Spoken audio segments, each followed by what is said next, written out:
யாரோட கனெக்ஷனா இருக்கணும்? தேவனோடு இருக்கணும்.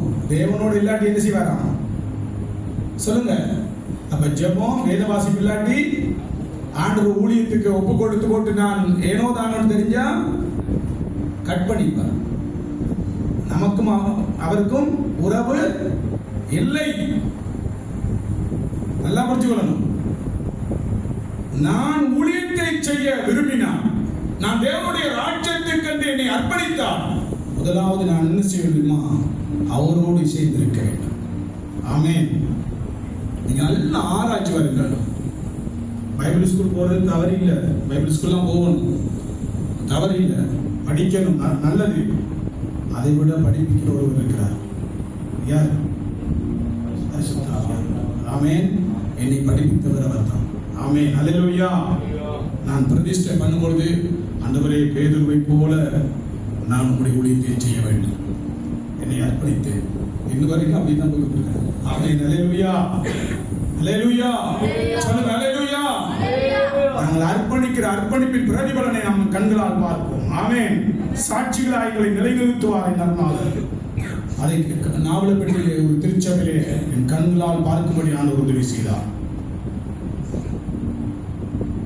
ஞானிகளை என்ன செய்வார்? அமர்ந்தார் வெட்கப்படுது. பைத்தியக்காராக பைத்தியனை சொல்லுங்க ஞானியாக மாற்றுகிறவர் நம்ம ஆண்டவர். கரங்களை தட்டி அப்பாவை மகிழ்ந்து சத்தமாக கரங்களை தட்டி அவரை நல்லா புரிஞ்சு கொள்ளுங்க.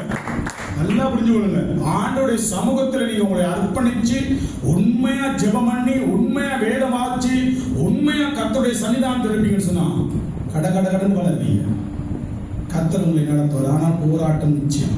எல்லாரும் சொல்றாங்க, சில சொல்லுவாங்க நீ சேர்ச்சுக்கு வந்துட்டீங்கன்னா உனக்கு யாடி நீ பிரச்சனை இல்லை, பஞ்சுமத்தையில் இருக்கிறாய். கீழே அடிமட்டத்தில் இருந்தால் கர்த்தர் உருவாக்கி கொண்டு வருவார். ஆமே. எவ்வளவு உயர்வான பிள்ளையையும் கீழே போடுவார், போட்டு கீழே தான் உருவாக்குவார். ஆமேன்னு சொல்லுங்க.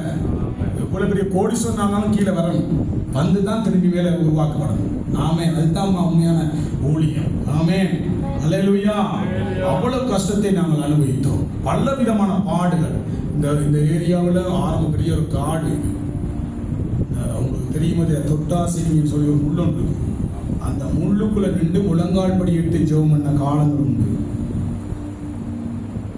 முழங்காலில் இருந்து அந்த முள்ளிலே ஜெபம் பண்ணின காலங்கள் உண்டு. கர்த்தருடைய சன்னிதானத்தை சொல்கிறேன். அவ்வளவு வைராக்கியம் இருந்தேன். அல்லேலூயா.